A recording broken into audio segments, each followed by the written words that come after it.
তোর পায়ে দুইটা হাত দিয়া বলছি বাবা, হাসিয়া হাসিয়া কথা উড়াইয়া দিস না, বালিশে মাথা লাগাই একটু চিন্তা কর। আজকে মোবাইলটা চালাইয়া চোখের পাওয়ারটারে নষ্ট করে ফেলেছ রে বাবা।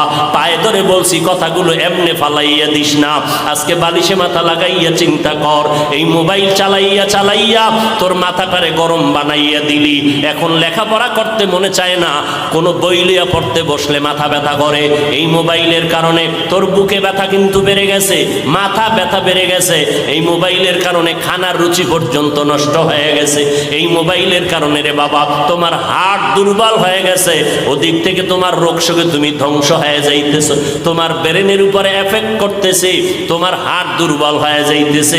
এই মোবাইলের কারণে তোমার যৌবন নষ্ট হয়ে গেল, তোমার জীবনটা দুর্বিষহ হয়ে গেল। এখন খানা ভালো লাগে না, ঘুম ভালো লাগে না, এই মোবাইলের পেরেশানিতে পইরা পইরা লেখাপড়া পর্যন্ত ভালো লাগে না। কখন যেন তোমার জীবনটা চলে যায় তোমার জানা নাই। পায়ে হাত রেখে বলছি রে বাবা, একটু আগেও বলছি আবারও বলতেছি, আমি তোমাদের আমাদের মতো হুজুর হইতে বলি না, একটাই দাবি করে বিদায় নিতে চাই। নবীর আদর্শের মালা গলায় লাগাইয়া স্কুলে পড়ো, কলেজে পড়ো, চাকরি করো, ব্যবসা করো, বলবা হাফিজ ভাই এটা কেমনে সম্ভব?